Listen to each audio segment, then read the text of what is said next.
Absolutely. This has been an emotional day here for this lakeshore community. People telling us that it was that actual father and son who were on board that plane when it crashed into the lake. Take a look behind me. You can see the dock right there. That's where people were pulled, the individuals rather, were pulled to safety and where CPR was started. People tell me this was a community effort to save the men's lives. Neighbors along Lake Sammamish say they didn't hesitate when they saw the float plane crash into the water around 11 a.m.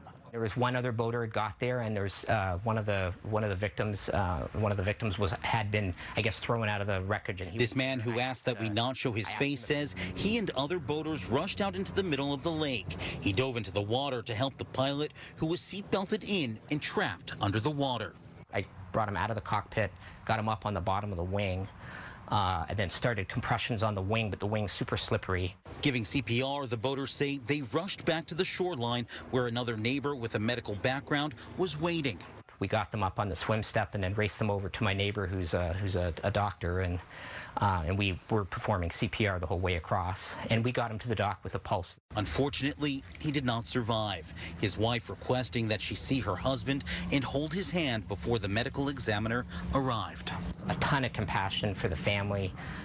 You know, my kind of compliments to kind of King County's sheriff and Bellevue Fire Department did a great job, and they carried his wife down, and she couldn't make it down, and it was quite a moment. As the investigation into the crash continues, neighbors say they're working through what was an emotional day, one that brought them closer together as they attempted to save lives. And if it hadn't have been for folks that raced out to help, this son may not have survived because he had significant injuries.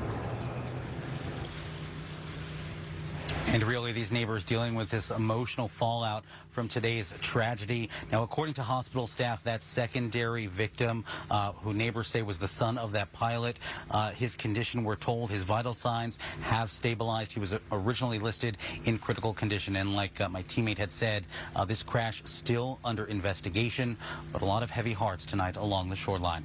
We're live tonight. Dave Detling, Fox 13 News. Dave.